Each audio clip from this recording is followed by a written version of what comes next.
and I never will be able for to plough the rocks abon. I never will be able for to plough the rocks abon. My God. I'd say if I wanted to get Biden to come down from Mayo, I'd got him quicker than getting you.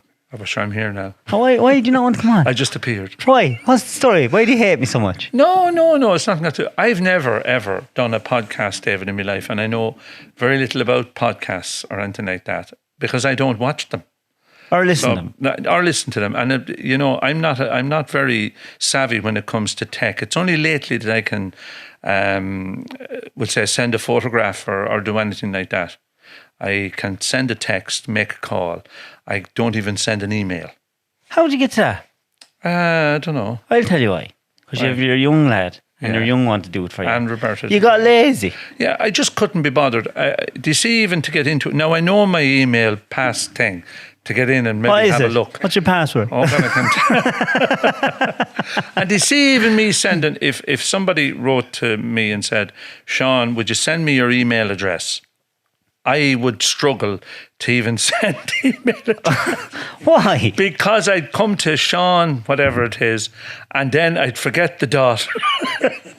And I could spell net wrong. I can tell you now, you're not that fucking stupid. Well, it's not that it's just that I have no interest. What do you think of it?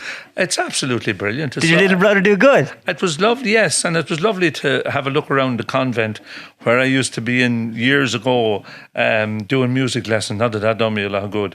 But well, you made a career out of it, didn't you? Back in the early 80s, when I was going to I was going to the Tech here in Mount Rat, and we used to come in here and do music, and it was great, Well, sure, I suppose we'll tear back to the start, like I always do. What age are you? I'll be 60 now on the 2nd of May. Right, so you were the first born in our house to Mammy and Daddy. That's right. You are Mammy's favourite. No. Look, we can be honest here. It's just the two of us. We all know. Mammy treats everybody the same. She loves you. She loves you. See, you're her protege. I wouldn't say that. Right, so... But it was funny, because when we went over to Portlaoise this morning, we took Mammy over to have a look around, and the way she loves to go to Shaw's and places like that. But anyway, we were coming home, and I went into the shop to get a few things for Mammy. And when I came out to the car, she was talking to Roberta about the day that I was born, and she was saying that it was a... Roberta is your wife? Yeah, Roberta's my wife. And she was telling her that it was I think there was hailstones or something in the morning that I was born. But you see, I was the first baby to come along between first baby in the Cuddy household, and I was the first one on the Heffernan household, even though Mary lived in England, but they never really seen them. So I was the first baby to come along. And she was telling about the amount of presents that people brought up to her for me. What year was that again? 1963. Damn! Yeah. That's a long time ago. Shit! There wasn't even, she was telling me there wasn't even electricity in Octough. They had electricity downstairs, but they had nothing upstairs. And were you born in Toctough? Yes, I stayed. I was born. That was Dad's home place? Yes. I was there for, I think I could have been 2, maybe 1 or 2 before I moved out. No, I'm not. I could be corrected on that now. And then they built the old house? And then the old house was built then. And I think Daddy, you see, you know yourself growing up in our house at home, we never really much remarks I was the first one born into the new house. On dates or anything like that. So it could have been 64, 65 when they moved in. But I do remember that Mammy and Daddy were the first to have a television in the area. And everybody used to come from all around to look at television and look at them programmes. Do you know, like The Fugitive and all them yokes then? And the house would be full. That wasn't like back then. That probably was that was a 2-bedroom, was it? 2 bedrooms and kitchen. There was no bathroom. Mammy, can you remember that well? I can remember all that well. Like, what age were you when you moved out with the old house? That was 1980. Yeah. So you would remember. You would have been a teenager when you moved into. Yeah. I was in Ballyfin. I was a boarder in Ballyfin when we moved into the new house. What was it like? which the older than you. Say when you were in the old house, what was it like when you were growing up? Can you remember? What was your earliest memories? You would have been living in the old house. Yeah. Marty, the youngest in the old house would have been Linda and Sharon. That's right. Yeah. Well, you can imagine there was a lot of us in one house, and a very small house. And I remember Mum and Dad would have been in the bedroom, the big bedroom. Obviously having a lot of sex when there was that many kids. You must have heard. Did you ever hear him? No. Tell the truth. I wouldn't have been listening. There's 11 of us. No, there'd be a rag put in the door. Jesus. There's probably a rag pulling someone's mouth. Well, no, I remember there would have been myself and Seamus in the single bed, and then the 4 girls were in the other bed. Top and tail. Did you farm? 2 at the top and 2 at the back. Or 2 at the top of the bed and 2 at the bottom of the bed. I mean, did you farm? Oh, yeah. Well, when I say farm... Like, what was your typical day? Dad was gone. Typical day... Go up in the morning and went. You go up in the morning from the time we were very small, and you went out. There was always a cow to be milked. There'd be calves to be fed. We used to keep a couple of pigs, but they were my pigs, because Grandad would give me a pig, or we'd have pet lambs and stuff like that. And then at the end of the season, they'd be sold, and that'd be a few pounds for you. But the cow had to be milked, and then we'd bring in turf for Mammy for the day when she'd be at home, and the smaller ones would be with her. And you know, I when I think back on my childhood, even though it was hard. No, it was hard because, like, I don't know how my mother managed, like washing for all of us and all that sort of, and carrying water from a well. Washing nappies. Yes, and washing everything. And then we got very well off, and there was water point to the kitchen. There was a cold tap in the kitchen. And Mammy had a big Stanley 9 cooker in the kitchen, and the clothes were all dried over there. And she had no automatic washing machine. She had a twin tub washing machine. I used to hate the feckin' thoughts of the twin tub going pulled out on a Tuesday. Wait, what was it? It was a wash. Do you not remember the twin tub washing machines? Oh. Right. Well, the twin tub washing machine was a great big barrel type of thing that you filled up with water. And it swooshed around like that. The clothes were all through into it. Then they were through from that part of the thing into the spin dryer, which sat beside it. And you just horsed them into that. Then you turned on the spin dryer. There was no such thing as rinsing. The water was in, it was all the one bloody water, like. Do you know what I mean? And then the water would be changed for the next load. The white wash would go into one, then the dark washes would go in, and that was the cycle. And then it was throughout in the line. But the water had to be carried, David, from the well, which, do you know where the well was at home? Down at the corner, the bottom corner. It was a fair walk. Yeah. So it took, I think it was 12 buckets of water to fill the washing machine. All had to be carried up by hand, up along the thing. But we were as happy as Larry. Did you like school? Hated it. Oh, no, even from primary to secondary? Or? I can remember my first day in school, and Mrs. Reynolds was my teacher, and she lives here in Mountrat. Lovely, lovely lady, Maura Reynolds. And Maura actually taught Daddy. She's still alive? She's still alive. She lives just up, you go up to the tech there. Yeah. She just lives on the left-hand side. Lovely lady. I actually called in to see her back last year. And she's an absolutely lovely lady, and always was. But I remember when my first couple of days in school, I was very shy. I was the first sort of to go to school, and you didn't know anybody. The only ones that we would have known then would be Mahi Collier and Irene, and Geraldine would have been very small at the time. Timmy Drennan, and they would have been the neighbouring boys around me. That's all it was. And then, of course, Shawn Gerard next door, but he was a lot younger than me, But I remember my first day going to school, and I was terrified. Oh, I was absolutely mortified. And whatever sort of a trousers I was wearing on the day, it kept falling down. Right? And I couldn't keep the feckin' thing up, and I was pulling at it all day. And I remember Mrs. Reynolds saying to me, "Would you take your hands away from your trousers?" And I said, "Miss, if I take my hands away from my trousers, it'll fall down." And I remembered, I remember school being difficult, Teachers were, Mrs. Reynolds wasn't cross, but teachers were cross and very, if you didn't do what you were told, there was a stick brought out and you'd be be poleaxed with it, like, you know what I mean? So why did you go boarding? Pardon? Why did you go to a boarding school then? I don't know. Sure, I'll tell you, when I was in 6th class, in with Mr. Healy, then the church used to come around, the monks and that, as we used to call them, to look for boys and girls to join the religious orders. And they'd come along and they'd come in and chat, and they'd do these chats, you know, to come to such and such a school, and maybe in time you might become part of a religious order. Now, at that time, I wasn't that interested in that like that, so I went to the Tech in Mount Rat, and I was there for about 1.5 years, maybe 2 years, and you know, Mammy and Daddy reckoned that this wasn't making much of me, you know, and I took this mad notion then that I'd go to Ballyfin as a boarder. So I went to Ballyfin anyway, and I lasted in that for 1 year as a boarder. I couldn't wait to get out of it.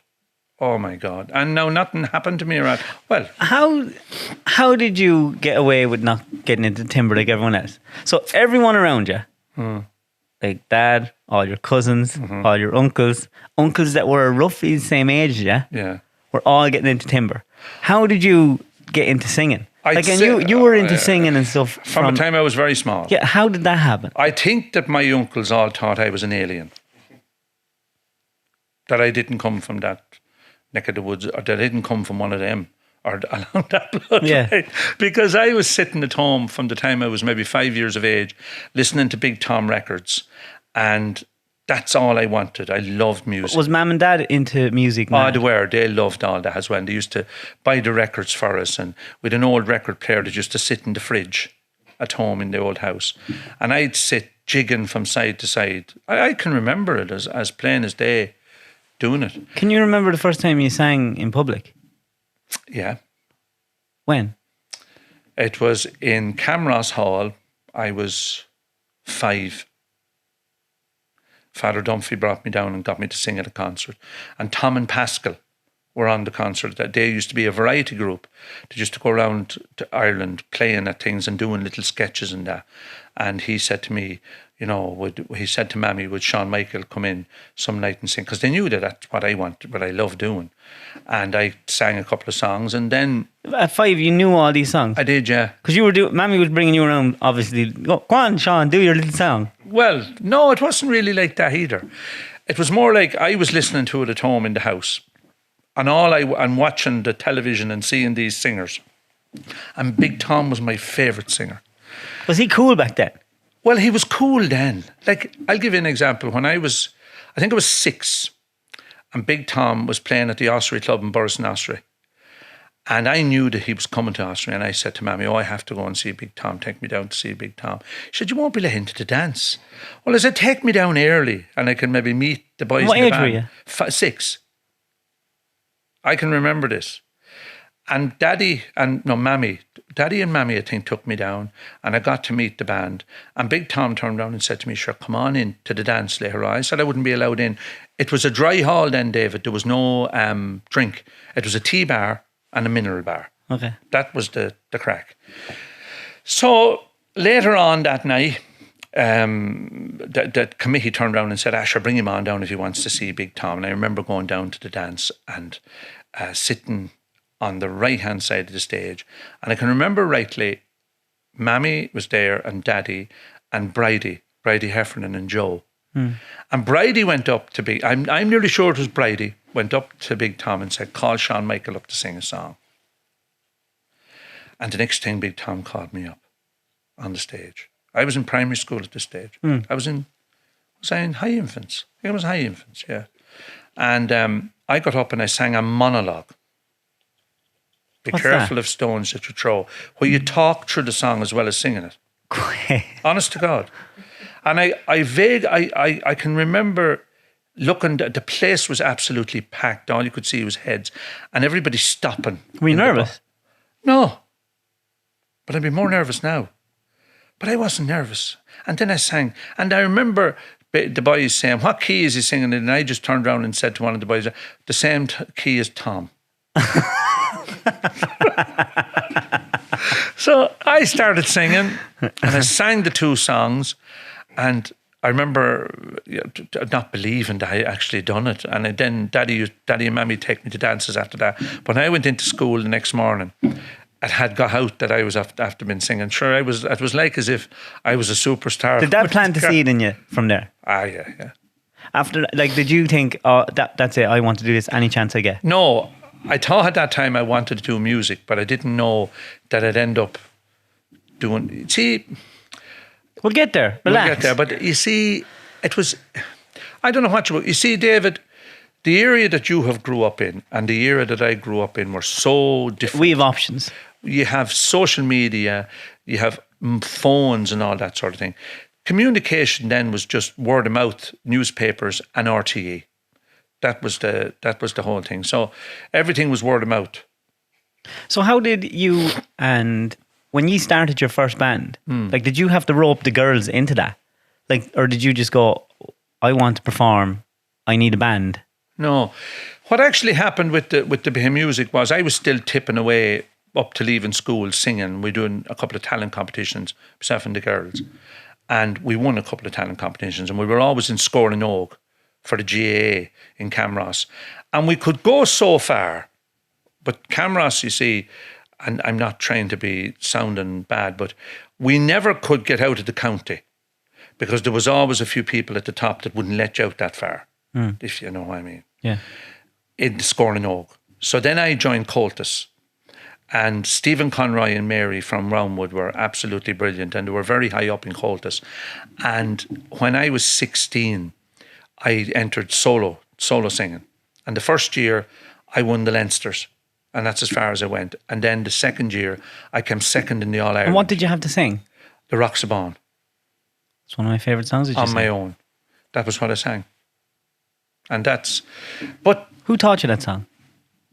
I was singing at a talent. I was singing in Scoring Oak, my first year in Scoring Oak, and this gentleman was up. He was in the Leinster final, and he was like I would say an old man then, but he was probably 40, and he sang the Roxabon without any music, and I said, God, that's a great song. And I asked him for the words of it and the air of it, and he gave it to me on a tape, and I learned it, and I've been singing that since. I do it at shows, even still in England and Ireland as well. It makes shit stop, doesn't it? It does. And with no music, it's mad. It's mad. But how did you go? Like, so that wasn't with the girls. No. Like, you were on television with the girls and everything. Yeah, and Anything Goes back in 1981, I think it was. I think the girls, Sharon would have been only 4. The girls were only 4, but they were only very, very young. I was 18 at the time, 17, 18 at the time. And I remember Daddy and Mammy, when I got word, I just wrote Anything Goes one day. At home in the house, I was watching Anything Goes, and I said, that producer, and I took down his name, and I'll write to him now, and I'll see what and 3 weeks later we got a letter.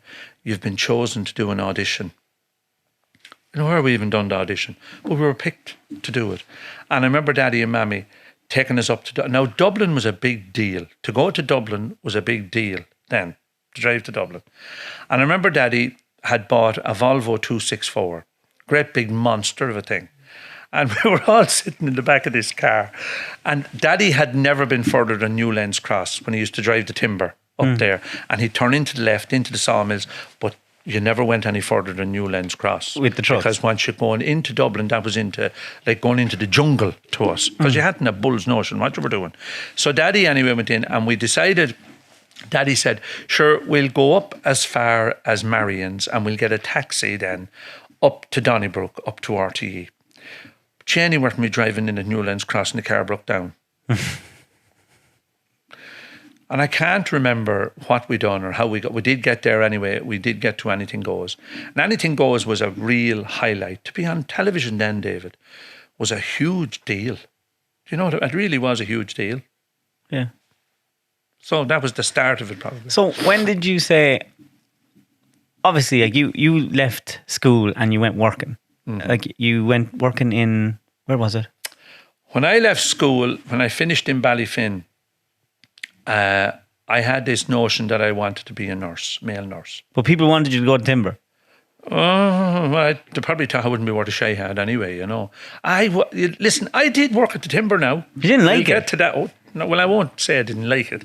But if you were to go through the stages of your life and the things that you done, when I left school, I couldn't bear the thoughts of going into a wood there in the mornings and the cold, and like everything had to be done by hand, David. Then. Oh no, it was a serious. But different kind of what life. I'm finding funny is it was everyone else you knew was doing it. Everybody.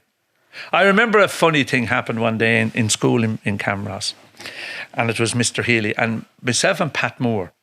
And Pat now he has a forwarder, and you know Pat. Yeah, I know. And Pat and me would have been very good friends in school, and Dermot Ashe and Ray Dunn. We were all into one class, and who had Dan Sheeran. Well, Dan was in every class. Poor Dan. I remember Dan was so funny. We used to laugh at He's still Dan. funny. He still is. And I hope, if he's listening to this podcast, I hope he doesn't take it too serious, what I'm about to say. But I remember Dan, he would do, I done very little, but he done absolutely fucking nothing. But Dan, Mr. Healy, and I knew that Mr. Healy used to do this for a bit of a laugh, because Dan got kept back in a couple of classes. You see, so they used to keep you back years ago if you weren't, if you weren't doing your work. And it had nothing got to do with intelligence, because we were all a sort of. Do you know, when I think back on it now, and I know they talk about, people being maybe autistic and on a spectrum and all that sort of thing. We probably were, in a sense of speaking, because I would never have classed myself that bright.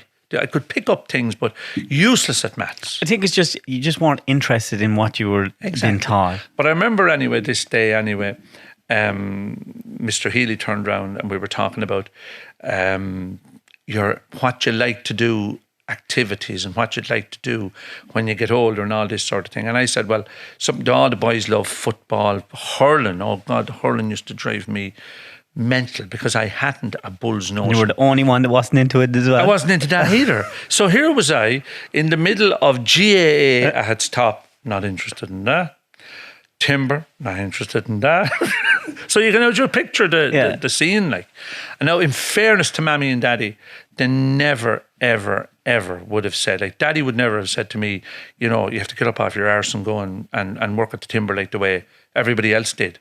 And he never did, or neither did Mammy. They sort of let you do your own thing. But there was a certain peer pressure that you were not an outcast, but you were different. And I probably was different because I didn't have them interests. So, which meant that I wasn't socialised. So then, at about maybe 12 or 13 years of age, I started doing a bit of hurling. But sure, I was useless. I mean, you'd be as well with my dog at home, the Labrador, running around with her, because that's as much as I knew about it. I was brutal at. So it didn't last very long, and in fairness to different people in Camross that kept saying to me, you're a Cuddy, you have to know how to hurl. But it doesn't work that way, No. And then I was a Heffernan, and they, the Heffernans love hurling as well. And so it was a sort of a thing that was a foregone conclusion that that's what you were going to do.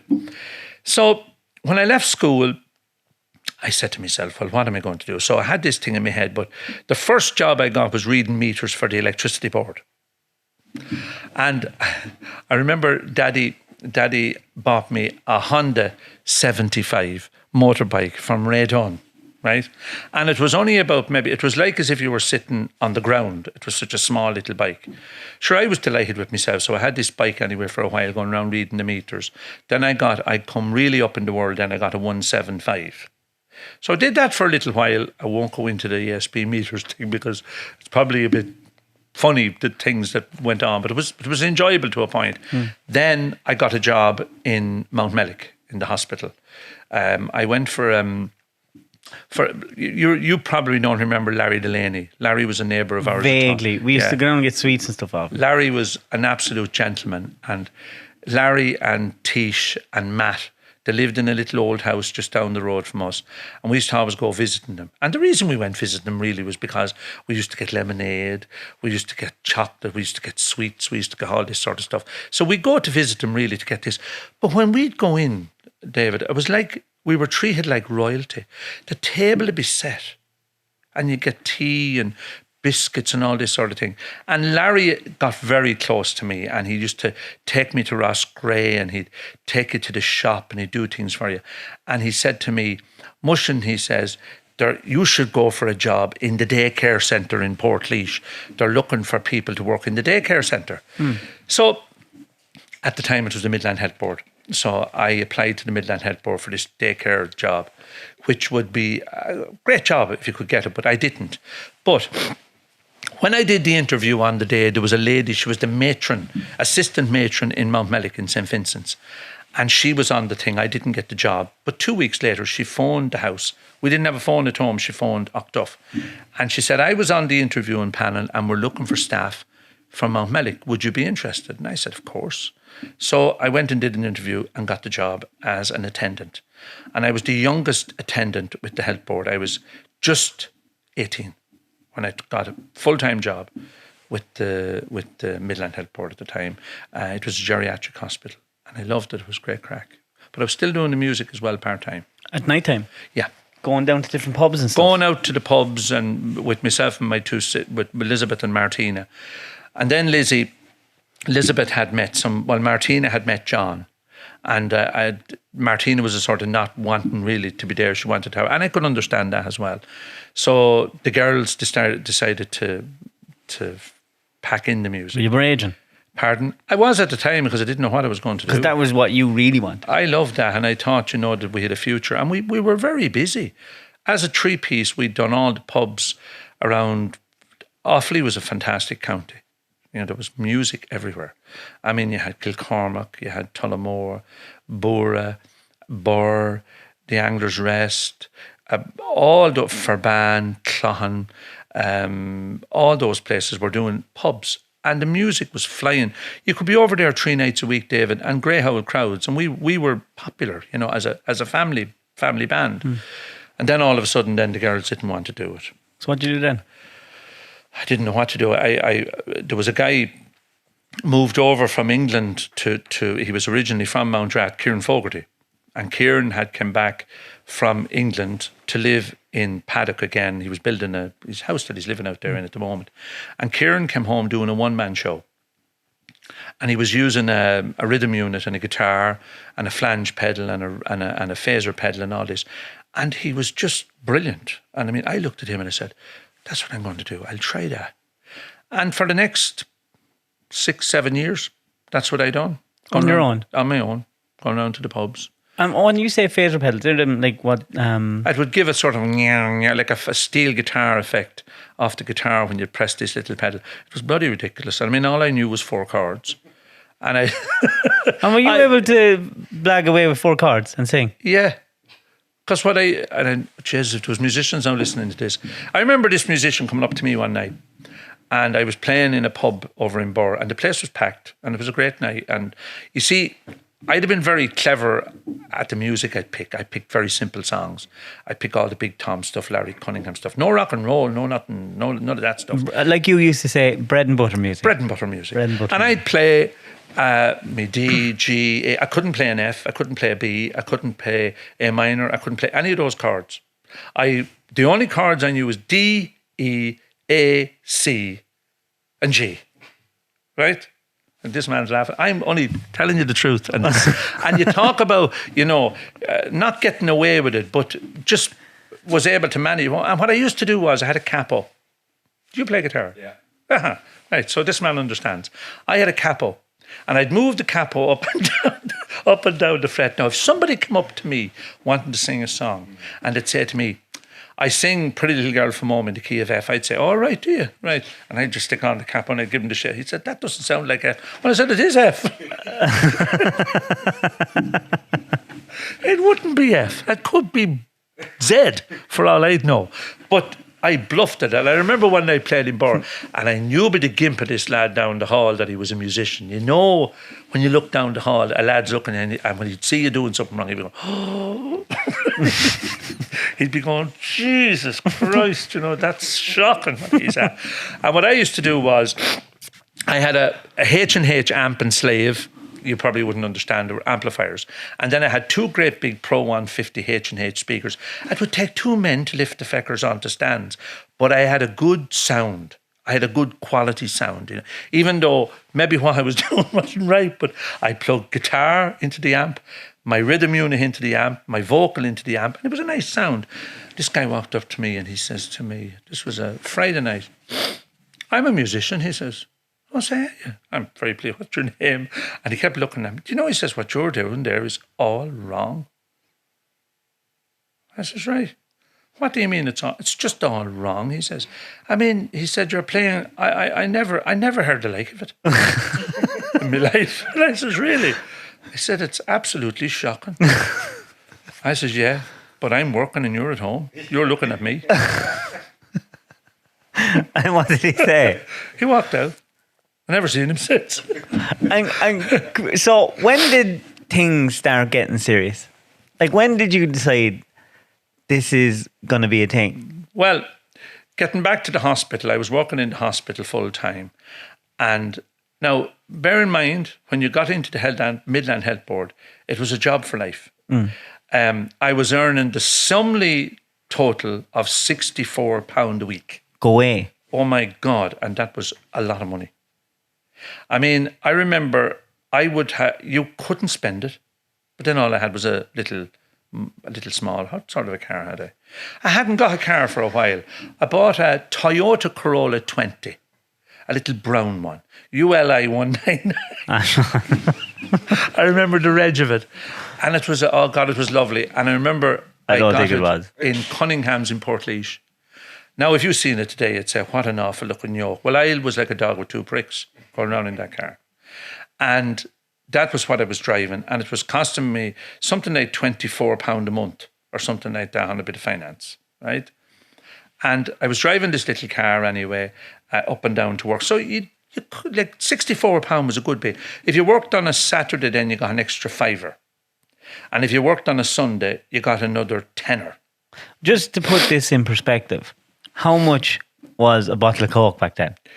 Well, a gallon, you'd fill the car with petrol for £8. All right. That makes a lot of sense. Do you know what I mean? You'd fill the car with petrol for £8. You'd go into, we'll say, you'd buy a sandwich. Well, no, you couldn't buy a sandwich really then. There was nowhere to get that. No, there was nothing like that, you know. But you'd buy a bag of chips and a burger for £1. Yeah. Maybe 150. So relative to what we were earning. It was decent. Do you know what I mean? So that I was working away anyway in the hospital. The next thing, I was put on night duty. Then the whole thing changed.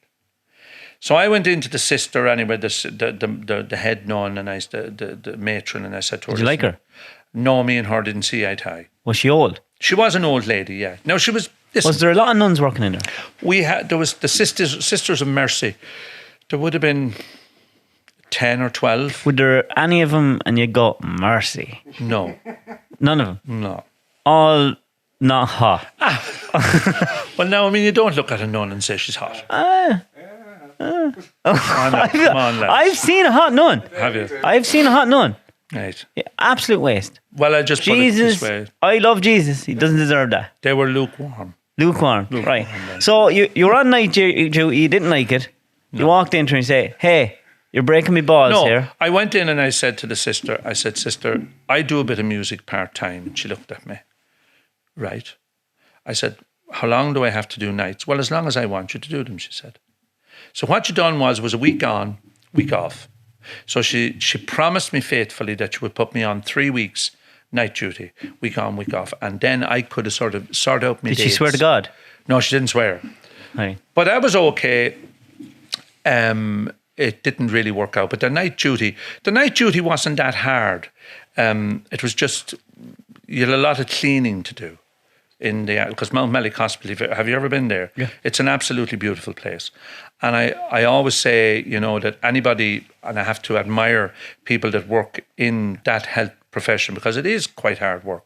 But Mount Mellick is one of the nicest, if you want to call it, units in the country that I've ever been in, and I had the pleasure of working there. But they were very, very strict about the cleaning regime in the middle of the week.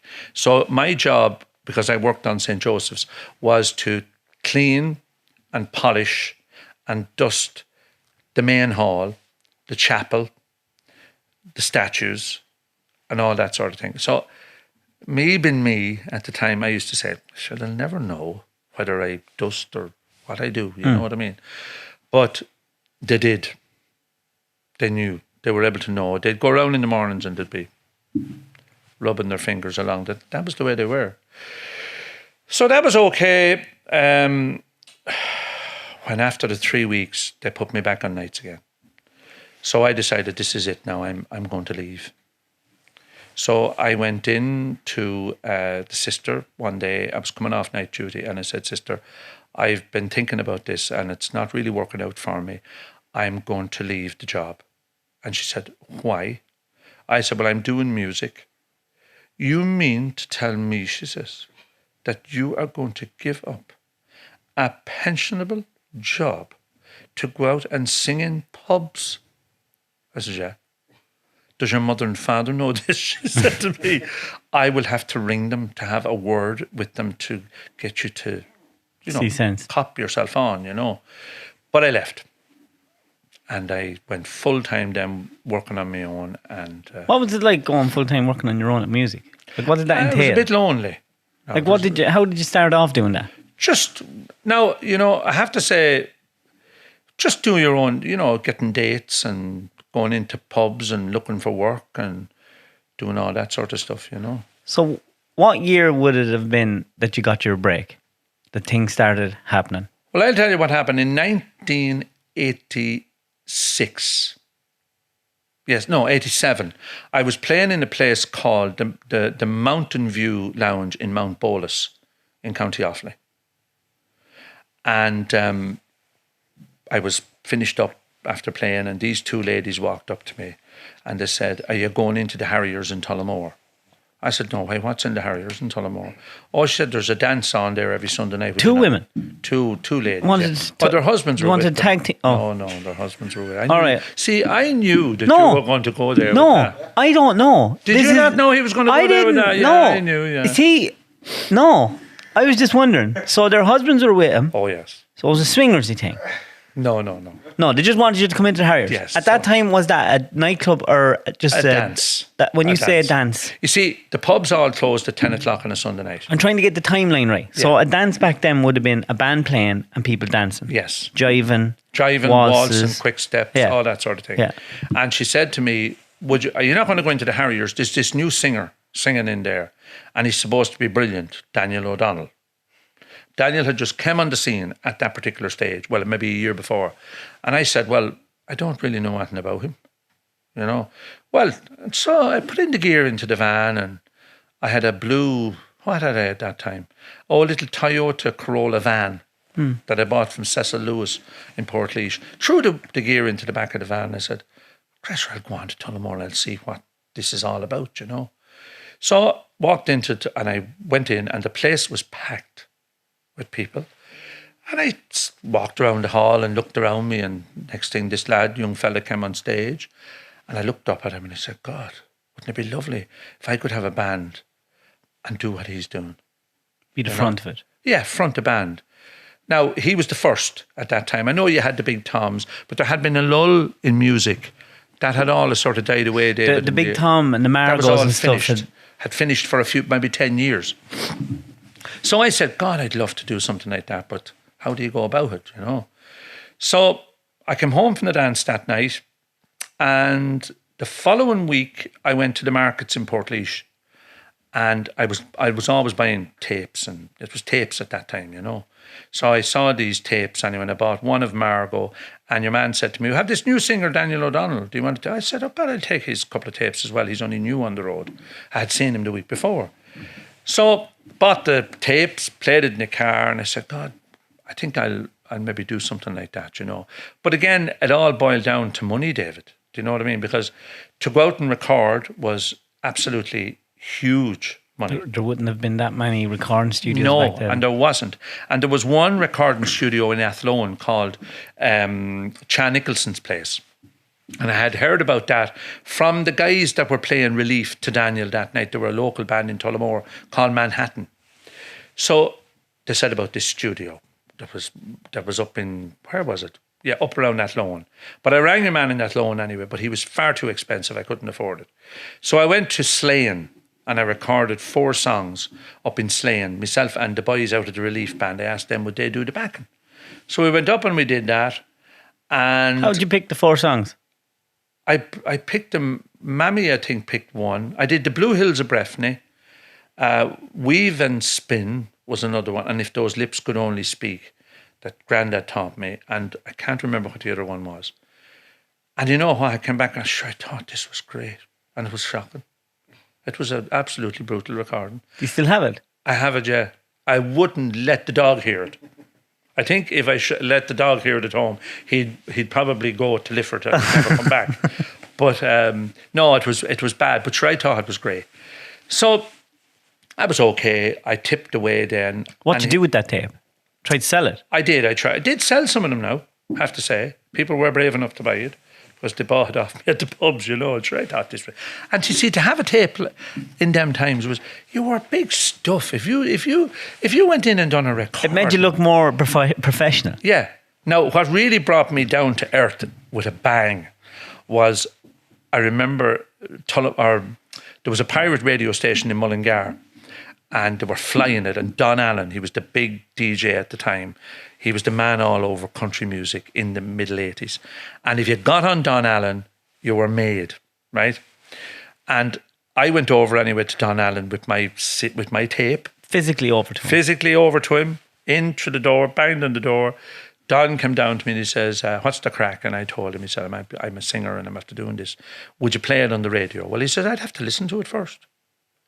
So he brought me up anyway into the editing room and he played it, and I knew by his face that this was not going to get played on the radio. He says, I think maybe the best thing that you do now, he said, is go to a better studio. You can sing, he said, a bit. But he wasn't blowing me up now or anything like that. And I said, right. So I went away. Was that hard? Huh? Oh, you get knocks. God, there's some knocks in this business. You know, I banged on some doors and some record companies and got some rejection and all that sort of thing. But you have to just... I remember Grandad saying to me one time, he said, you know, there's no point in you worrying about what somebody else is doing or what somebody else has. You have to go out and make that happen for yourself. Wise words 100 years ago. Yeah. But like, again, it was a different time. I wouldn't like to be trying to start a band today. So did you get another recording done? No. I went off then and I was working again, and I remember saying to Larry Delaney one day, I'm thinking of recording a song, but sure, that no financial institution would give me money. Because like I was just a one-man show going around, so I didn't have what you'd call a steady job, if you know what I mean. So I said to him, I needed to record 4 songs in this studio. I needed £4,500. That was a lot of money back then. Now, back in the middle 80s, that was a lot of dosh, right? And I was thinking, how am I going to get this money? And I had to get this money. And I remember going down to Larry Delaney one day and I said to Larry, if I went to get a loan in the bank, would you guarantor the loan to do this tape? Mush and I will, he says, no problem at all. He says, I'd have every faith in you. So he, but Larry picked me up wrong. He was a bit deaf of hearing. And Larry thought that I asked him for the £4,000, right? So he says, Mushin, you come down Monday morning and we'll go into the AIB in Mount Rath, he says, and I'll sort that out for you. So we went into the bank anyway. Now, I never told my father and mother or anything like that. Why didn't you go to Dad, Ma? Huh? Why didn't you go to Mum and Dad? I wouldn't, because I wouldn't ask Mammy and Daddy. You know, Mammy and Daddy, you know, you just wouldn't do that. You know, whatever you were going to do, it was going to be your own baby. And if it went wrong, it went wrong. And it could have went wrong, but it was hard. Now, you know, it's a long story. But I remember going in anyway, and the bank manager at the time I probably shouldn't be talking about this in the podcast, really, because I told lies up to me bloody eyeballs to get the money. But I went in anyway, and I said to Marion Hayes, who was a lovely girl she was too, and I said to her, I was doing a record, and it was going to cost me X, and I have a record deal, and they're going to do this, and I had no fucking record deal, I had nothing. And I said to her, I wanted to get the money. And Larry said, no, Mushin, I'll give you the money. I'm taking the money out of my bank account and giving it to you. I said, no, Larry, I want you to sign as a guarantor for the money. I don't want you to give me the money. So she wrote out, I'll never forget, she wrote out the loan application. And there was no such thing as having to put it through Dublin or put it through any of this rubbish. She just said, sure. He said, man like Larry Delaney behind you, it can't go wrong. And she said, come in and I have the money for you tomorrow. That was that? That was it. And you tore up to what recording studio? I tore up to Athlone. You felt like the big dick then, did you? I felt like the big dick then. And what was it like going in there? I was delighted with Same myself. songs? Oh, I recorded Little Nell, Don't Step on Mother's Roses, Dear Old Galway Town, and Need Someone to Hold Me When I Cry. They were the 4 songs that I'd done. How long did it take to record them? 3 days. And did they have all the musicians there and everything? Yes, they had all the musicians there. Sure, I thought I was, it was only the tip of the iceberg, really. But and Little Nell was my favourite song, and I felt that Little Nell could be a huge hit, But who was I going to get to do it? Who was I going to, what record company? And if you sent your song to somebody, the chances are to give it to somebody else. And take it. And the song was gone. So, clear to God, I got my recordings done. And who was in the Tullamore Harriers the following week playing? Daniel O'Donnell. And I asked the relief band that were on, could I front the band that night? Because I wanted to get talking to O'Donnell. I'll just tell you the things that you do. And this was all like me thinking, if I do this now, if I get talking and to this is back in the 80s. This back in the he might give me a leg up or something like that. So at the end of the night, I did my spot, went down very well, everything was grand. And I said to Daniel, Daniel, my name is Shawn Cuddy. Right. And he says, I come from Laois. Right. I'm after recording a couple of songs and I'd love to get involved. Oh, really? And I says, yeah. Well, he says, will you wait for me till the end of the night and I'll have a chat with you? I says, this lad now is no more going to talk to me at the end of the night than the man in the moon. But at the end of the night, there was a queue a mile long waiting to meet this chap.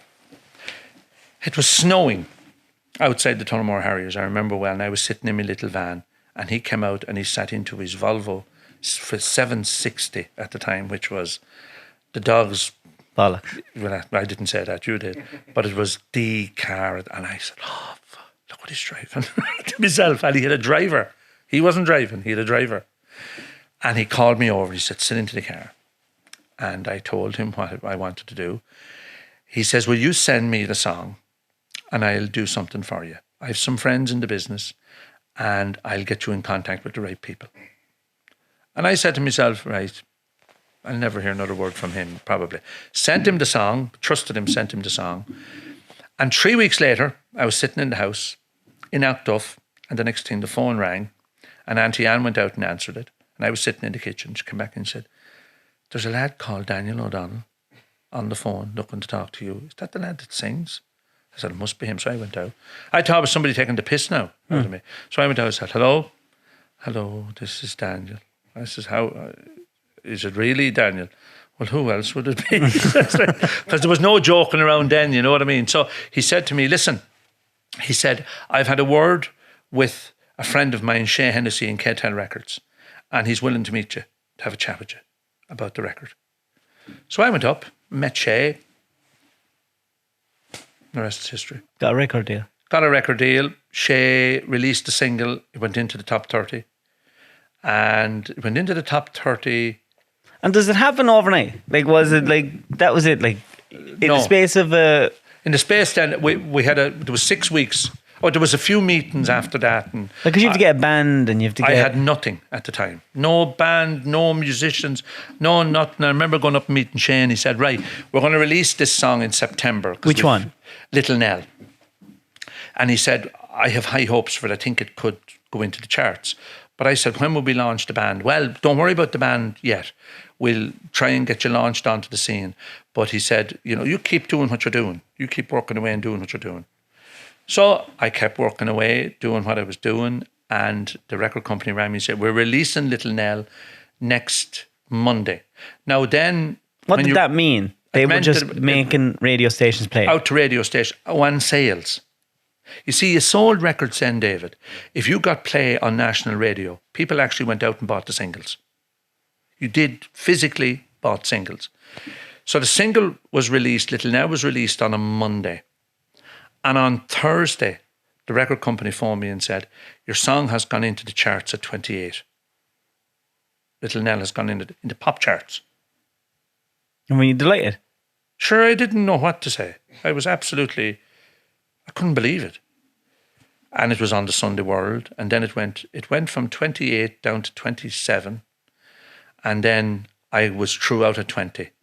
I don't know what came in and threw me out, but it didn't matter. I had gone into the charts. It worked. I was in the charts. So I had a chart record. I could go out then and try and do something. And then was the start of, trying to put a band on the road. And what did that entail?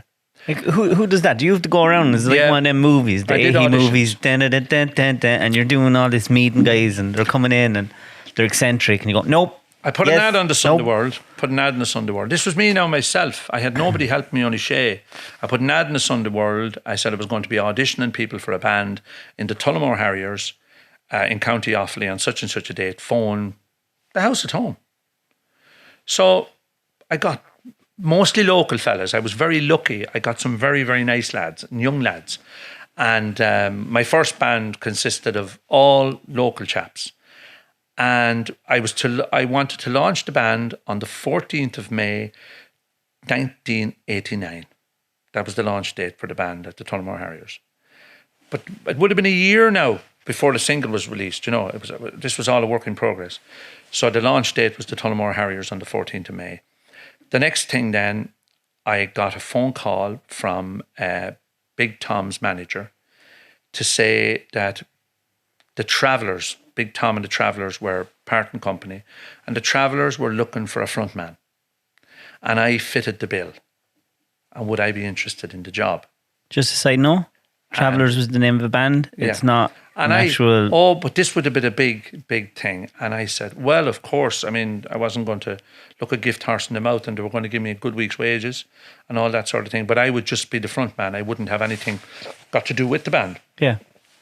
So there was two guys in for the job. There was me and Joe Murray from Monaghan. And Joe Murray got the job. And I said, right, now, full steam ahead to do my own thing. So next thing anyway, a couple of weeks later, I got a phone call from Kieran Kavanagh Promotions in Dublin through Shea Hennessy that Johnny Cash was coming over to Ireland to do a nationwide tour and they needed a special guest support act. And would I be interested in doing it? So I did. I played in Castlebar. That was my first date. First date with the band was Castlebar. Then we did Holy Cross in Tipperary and the Olympia in Dublin. What was it like meeting him? Brilliant. What was he? Lovely man. And his wife, June. And did you chat with him much? Oh, yeah. He was lovely. He was really, really nice. Did you sing with him? No. Would you like to? I would love to have had, but we didn't think we'd even get to meet him, you see, because what happened was they were in separate dressing rooms to us all. They were different. They were superstars. I mean, Johnny Cash, Christ, to even see him. I mean, I remember I had done my bit on stage. I came out first and did 6 or 8 songs. So I went stage left, waiting for Johnny Cash's band to come on stage, and they were sort of warming up and all the rest. And the next thing, somebody tipped me on the shoulder. I turned around, it was Johnny Cash standing behind me. And he said, that was a good show, young man. I says, thank you. He says, and I see you recorded one of my songs. I said, which one was that? I hadn't a clue. No way. He said, Don't Step on Mother's Roses. I wrote that. I didn't know. Imagine me not even knowing they wrote it. And I said to him, I kept looking at him, I didn't know that. And he says, no, very good now. He said, keep on. Sure, we'll be meeting now, he said, over the tour. Introduced me to his wife and the band and the next, that evening. And he was really, really nice. Did you learn a lot from him? Yeah. But sure, was the band on another level? Oh, the band was on another level. God. They were just, a big brass section and, And once he took to that stage, my God, the presence was just, the hair would stand on the back of your neck. He was just so good. And he was such a big, tall man, you know. And he looked the part. I'll tell you, once you saw Johnny Cash, you didn't forget him. Yeah, that was the type of guy that he was. So you started the band. When did you realise, oh my God, I've made it as a country star? No. It actually went pear-shaped after my first night. Really? Yeah. I launched the band in the Tullamore Harriers. Now, going back slightly, before I put the band together, I needed sound and lighting, and I needed somebody to do sound at the big night, the Tullamore Harriers. So Paddy Nolan from Castle Pollard was doing all the sound for Daniel O'Donnell. And Daniel said to me, approach Paddy. He's a very nice man. And I said to Paddy, I want to hire in a PA for the night. Would you be interested? No problem. He said, Shawn, I'll do that for you. And he sent over a sound man, lighting and all that. And he said, and I'll supply a PA to you for the duration, like for when you start your band and all that sort of thing. And I can't remember what sort of transport I had at the time, or had I some old van I had anyway for transporting the PA around. So we launched the band in the Tullamore Harriers on the 14th of May, and we closed the doors. It was absolutely jammed. Now at this stage, I had packed in my one-man show because I couldn't go back because my record company had told me, if you go back, you have to know you're at this level where you have to go forward full steam ahead. So I remember I did the night in the Tullamore Harriers, paid the boys, paid Paddy Nolan, paid everybody. And I had a good bit of money. I can't remember how much it was, but I know it was a good bit of money for me. I never would have saw that much money in my life. And I said to myself, God, if I go out on all these nights, it's going to be like this. I'm going to be a fucking millionaire. No space and time. So my second date then was the following week at the County Arms in Burr. 4 people. What? 4 people turned up for the show. And that was Mammy and Daddy and somebody else. 2 other people. And I looked down the hall and I says, oh, flip. Did you play? Oh, yeah. We went on and we played. The boys played and all that. And I said, what am I going to do? So we done another couple of dates and they were all disasters. Absolute disasters. And I said to myself, oh, Christ, have I not made one big, huge mistake, So I decided then, I was hiring this PA from Paddy Nolan. After a few weeks, I had no money to pay him. I had no money coming in. I was lucky I was living at home. No, that's our way. So it was no big deal. And, but like Mammy and Daddy wouldn't have known any of this. Like they would have thought, I wouldn't have tell them when you'd be having bad nights. So the phone calls were coming from Paddy Nolan looking for money for his PA. Shawn was avoiding the phone calls. So the next thing anyway, I said, I have to pluck up the courage. I'm just going to have to face this head on, So I rang up Paddy Nolan. He says, well, what's wrong? I said, Paddy, it's a disaster. I know that, he says. But he said, I said, when I met you, he said, Shawn, a few months ago, I took a liking to you. There's something about you, he said, that I like. Would you come over and have a chat with me? I said, where's this going now, So I went over to Pat's big house in Castle Pollard, brought me into the living room. And he says, I'd be interested, he said, in helping you. I said, what do you mean helping you? Well, I'll put a van on the road, he said, a wagon. No, it was a personnel wagon and a van and a PA. I don't want anything for it. He said, I'll help you out. I have property in Dublin. I'll put a manager into an office and we'll get you going. I said, what? And he said, I'll put you on a week's wages. So I didn't know whether to believe this or whether this lad was pulling me leg or what the story was. So I said, well, sure, I may go with it, and see how it goes. Contracts were signed and bits and pieces like that. And everything was great. And all of a sudden then, that was it. And what was the difference? They were promoting it. Yeah. The difference was I had a manager, a guy who knew the venues, knew where to put me, knew the people that were running them, knew the right people. I knew I was going out then for weekends. I was lifting some money, I was getting money, which meant that I could pay I had at that time, I had 4 lads in the band, a sound man and a light man. So there was 4 and 2 is 6, myself is 7 and the manager is 8. So there was 9 people really on the payroll with Paddy Nolan included. And how many nights a week did you play? We were working 4, 5. Then it turned into England just took off then really quickly, and Scotland, and I was away for maybe 6, 7 months of the year. So how busy did it actually get? Too busy. Like you were out all year. We were out It really went well in the UK and Scotland. We struggled at home. There's no point in me saying, but we were doing, like, we'd be working at home as much as any other band, but I was finding it hard to just get over that hump of just being, Did you find it hard to go from just tipping around home to being constantly gone? Oh, yeah. Yeah. And like, did you find it hard to, like, was it a big transition between, like, you were the person at the top of the queue with people every night? Mm-hmm. So what were your hours? What I found very hard when I started, I know you probably wouldn't believe this, but I would be shy by this position in certain ways. I wouldn't be the sort of person now that would be, I wouldn't be very good at pushing myself forward.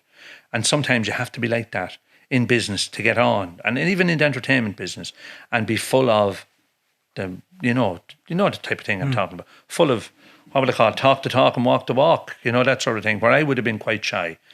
But I learned very quickly, that meeting and greeting people, hugging people, giving people, ladies kisses and all that was totally alien to me, David. To do stuff like that, because I felt that you don't, this is very, very familiar, but it's part of what you do. You know what I mean? And I have to say, no, I enjoyed it. I enjoyed being away because we were very busy and working all the time, and I'd like to have been busier when I was at home in Ireland. You know what I mean? But we would have been averaging, we'll say, in the 80s and the 90s as a band, 5 nights a week on average through the whole year. That was our workload. Did you take any holidays? We took 3 weeks a year, 2 at Christmas and 1 in the summer.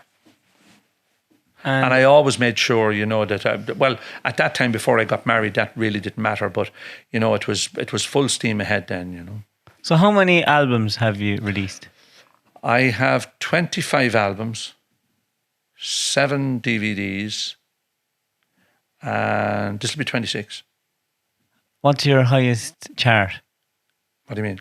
Oh, well, I was very lucky then. I recorded a song in the early 90s called 5 Little Fingers, which went into the pop charts as well.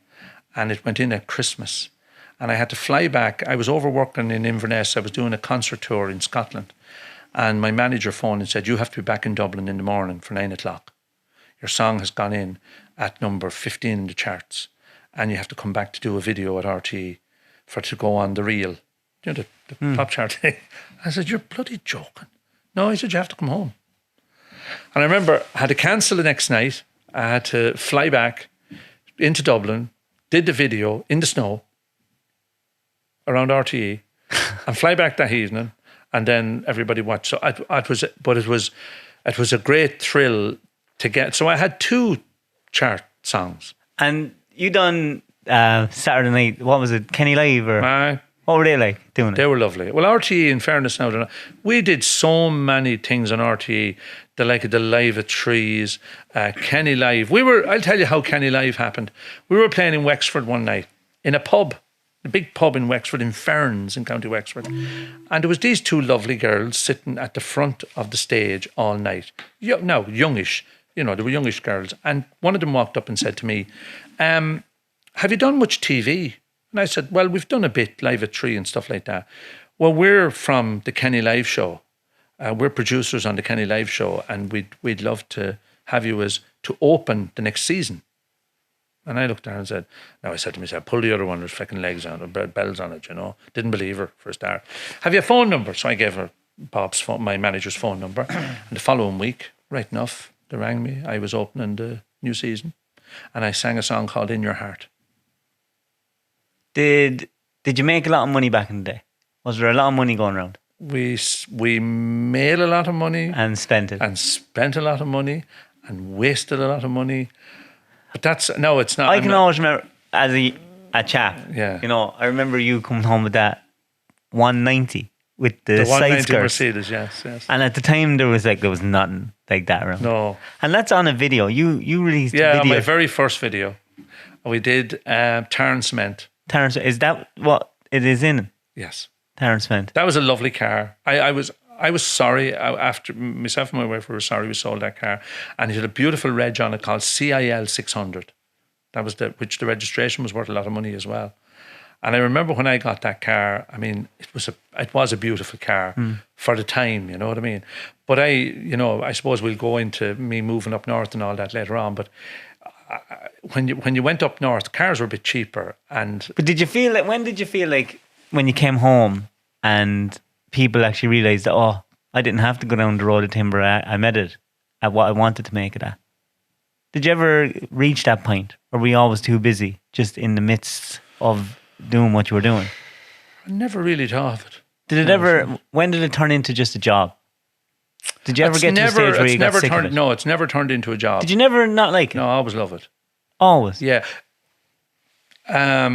Maybe 4 or 5 years ago, as you get a bit older, traveling and that is, I love singing and I love entertaining people and I love having a crack with people. But the traveling can get fairly monotonous now, But I remember it was nice to come home, and I always loved coming home to play at home. And the only venue that I would have played then would have been the Hazel in Monasterevin. And that would have been the local one, And I always just say, oh God, I hope I get a crowd in here now tonight. If I don't get a crowd in here now tonight, I'm going to look like a right gobshite, because you're home. Or even Racket Hall and places like that, So, listen, it was lovely to be able to go out and do something that was on a bloody phone. Oh, typical. And I didn't even know I had my phone. And he's unprofessional. Oh, jeez. That's Mammy. Mammy, give me that. Give me that. Give me that. Give me that. Give me that. Give me that. Look, it's the oldest phone I've ever seen in my life. How are you, ma'am? Well, how are you? Mammy, we're right in the middle of a podcast and you're ringing. You're live on the podcast now. Oh my goodness, I forgot that. That was very unprofessional of you. I didn't even know. I forgot. I never thought. Just ringing Shawn. Quick question. Who do you love more, me or Shawn? Myself. Good answer. We'll ring you after, ma'am. And there's no good. All right, love you more than Shawn does. Bye. Turn it off, you bollocks. Mammy, my Mammy rings me when I was on tour, Mammy would ring every single night. Every night? Every single night. At what time? Or I'd ring her. 1, 2. It didn't matter what time. And Daddy would be there as well, and the two of them would be all chatting But together. she was so proud of you. Do you know when you've done the tours and you go to Scotland? But I remember you and Gareth we used to coming go on tour with us. Yeah.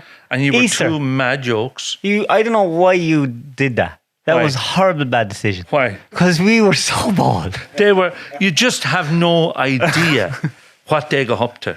I mean, they used to travel around in the car with me, and I used to say, could we even give them tranquilizers or something just to calm them down? And Mammy would be saying, oh, but they're so good. Do you remember how much of a prick you are? Like, you used to, you were gone all the time. So, and then when you did come home, right, Mammy, the perfect son, was coming home. Maybe once a month, you come home, Mammy would be after telling us for 3 days, right, Shawn's in London tonight, he's in Glasgow tomorrow, he's in Donegal tomorrow, and then he's playing in Cahersiveen in Cork, and he's going to be home late. Don't wake him. If you wake him, and there'd be no sign of him, you'd never hear from him. He'd be asleep, and next thing, he'd just come down the stairs around 10, 11 o'clock. Mammy would make him his food, and he'd come in and just baze. I never did. You did. You did. You have my microphone turned off. You used to beat it. No, I didn't. No, I tell you what I used to do with you. I used to give you an odd slap in the arse when you'd go in and they'd be stringing out the chandeliers. Well, I mean, you have to do something. Well, Mammy should have known better to have notions and have chandeliers around us, right? And Well, no, they weren't chandeliers, but like the light fittings. It was totally uncalled for. No, in fact, I'll tell you. No, I won't say what I was going to say. No, go on. I don't think you got half enough. But as we got older, we realised you were more house proud than the rest of us. You were living at home and you wanted everything nice. You're very OCD on stuff. Do you think I am? Come on. You are. Why? Well, you're kind of like me with your car. You like everything clean. Yeah. But you're extremely house proud. No, I wouldn't Like say you're I'm the only extremely- person I know that has a good room. You're the only person in our generation that has a good room. Shawn has a good room. Sean has a good room. You walk into your mansion, right? It's not a mansion. Have you lines that you're gay? No. Have you have lines that you're gay? I don't have lines at the gate. You have concrete lines at your gay. No. Shawn, you do. You have concrete lines at your gay, a massive big drive, and then you walk into your fucking mansion house, and then on the right hand side, little signs up, no entry. And it's a fucking good room. No, there's With not. gold everywhere and red stuff and all your awards. You have a good All room. my awards have been banished to the garage. Have they? Yeah, my wife got sick looking at them. But She said to me, "You have a room out there. I have a garage, and I converted it upstairs." She said, "Put all that stuff out into the room." Now I kept me discs and things in the living room, a few things like you that. have your golden discs. Yeah. Come here. What's your your favorite gig that you ever played? Oh dear. Can you remember one that was just mental, like the biggest crowd, or just the most mental crowd, or one that you got like, I don't know, emotional or whatever it is? That's a hard question. I have to say, the Fairfields Halls in Croydon, it holds 4,500 people. And when I went and worked with Foster and Allen, that was probably one of the biggest gigs. It was mad, you know. And did you like playing the Galtimore? Oh, yeah, I love the Galty. But then the Galty was the Galty was so cool. In Cricklewood? You had 3 ballrooms. You had Ashton's, which was a disco. Then you had the old Galty. And then you had the room that held about 5,500, 6,000 people. And a big balcony all around the stage. And the people could walk around and look down on the band. It was a very cool place. And I played there in the fairly good years. I was very lucky because I came on the scene when the thing was quite good. So it meant that a lot of people did hear me. And you were one of the first? Well, I wasn't one of the first. The Big Toms and all them were one of the first, you know. But I was lucky because I came in at into an era when there was people still going out dancing a lot, you know. And I was to think back on the fantastic nights we had over the years, you know, and really, really lovely people that we've met, and you know, it's great to think about it even still, you know. So you don't have one in particular? Not really, no. I suppose there's times. Now I still play. I played only last Wednesday night in a little village hall in a place called Buxton over in England, in Yorkshire, not that far from where they make Emmerdale. And we went in and played in this little village hall. And it reminded me so much of, you don't remember Camross Old Hall, the old hall in Camross.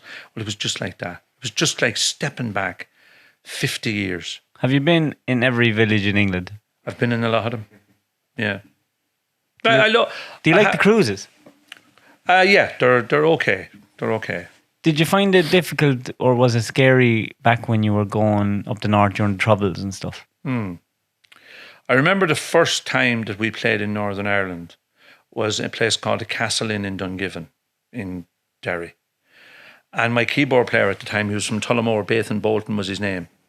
And Bathan was sick, physically sick, the whole way up the road, worrying about going over the border at Auchnatroy. I wasn't too happy about it myself, but we had to do it. Because I remember, you know, when I was very young, I used to go around on the lorry with John Mooney. And we used to go up to Green Ower and different places like that with timber. And we would avoid, we wouldn't drive in over the border. Do you know what I mean? And I remember driving in that, and we got through, and I mean, the people were lovely. And then all of a sudden, then I end up meeting somebody up there and living up there. Married into him. Yeah. Can I ask a question on that point? Because there's something you mentioned earlier. I think it was 81. You said when you seen Daniel O'Donnell was starting first in Harriers. Yeah.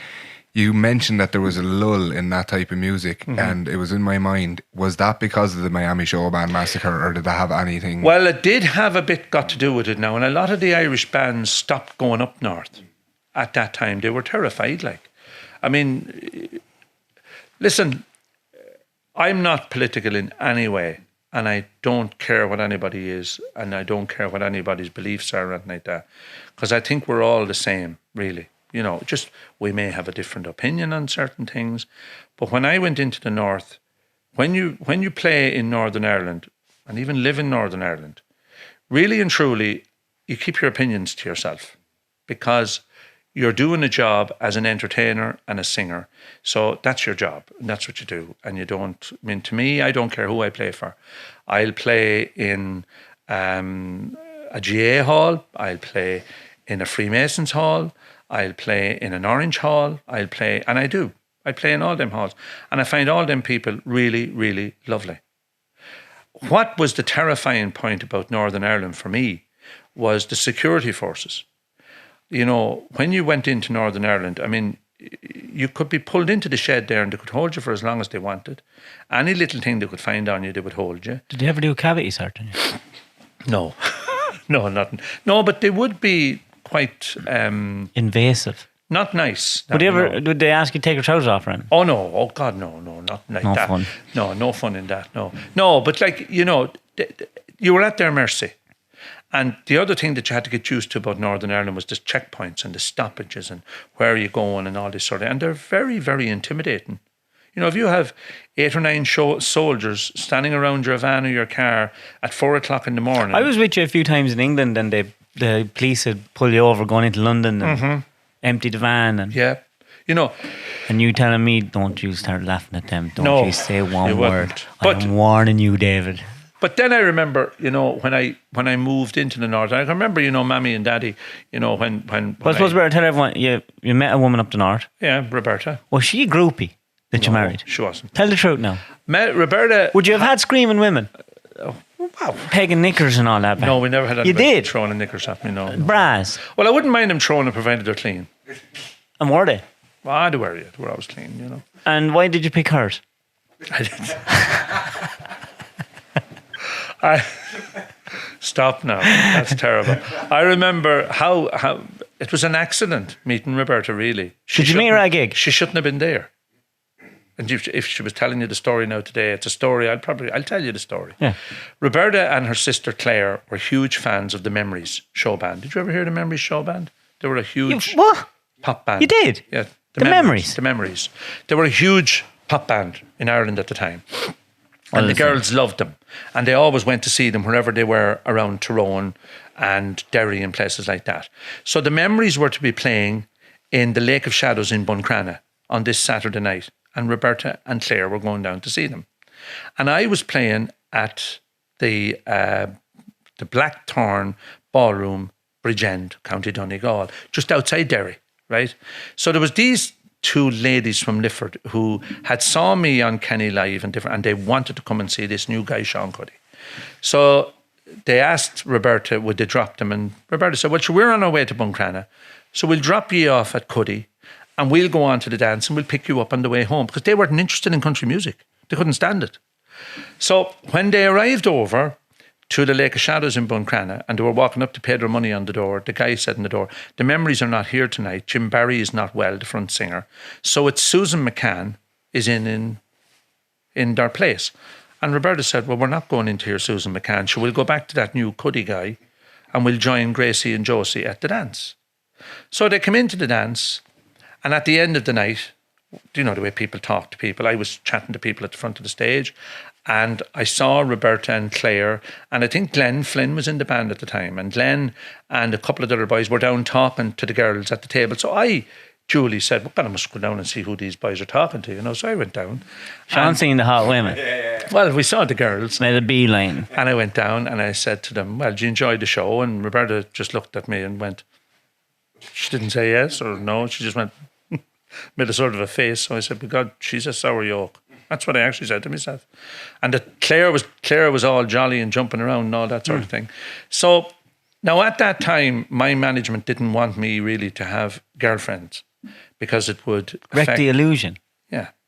Load of shade. Really? Was that what they said to you? Well, it weren't. No, they said that, you know, you're better to look single and, you know, not be attached. Yeah. It was, you know, to get...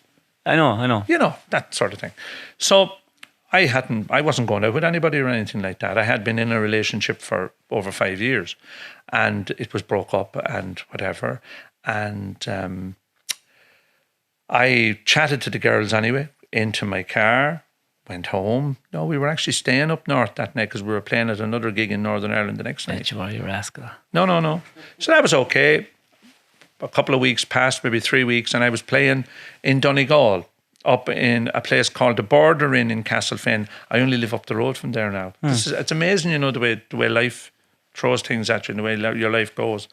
And I was playing in the Border Inn, and Roberta and her sister Claire brought Josie and Gracie again to the dance. And I said to myself, these two now are either into the band or they're just bringing the two women. So at the end of the night, I went down and I was chatting to them, and I said to Roberta, I said, what do you work at? And she told me what she worked at and whatever. And I said, well, could I have your phone number?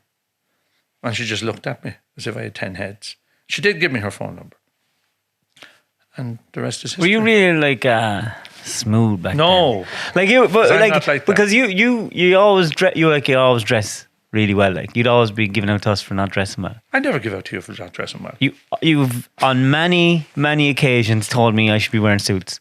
Oh no, not so much suits. But you said to me today when you rang me up this morning about the podcast. I was really I don't dress hoping like that a you'd tramp. wear a tux, and it wouldn't have surprised me if you did. No, I'm not that bad. You barely own jeans.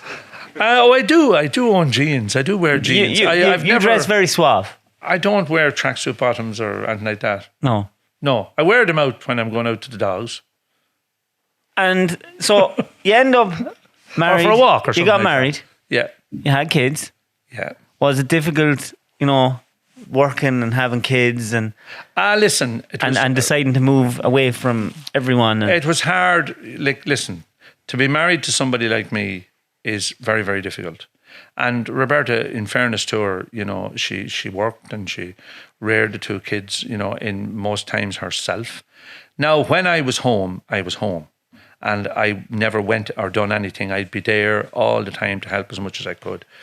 But the original plan, you see, was that we were going to live in Northern Ireland for 5 years in Strabane.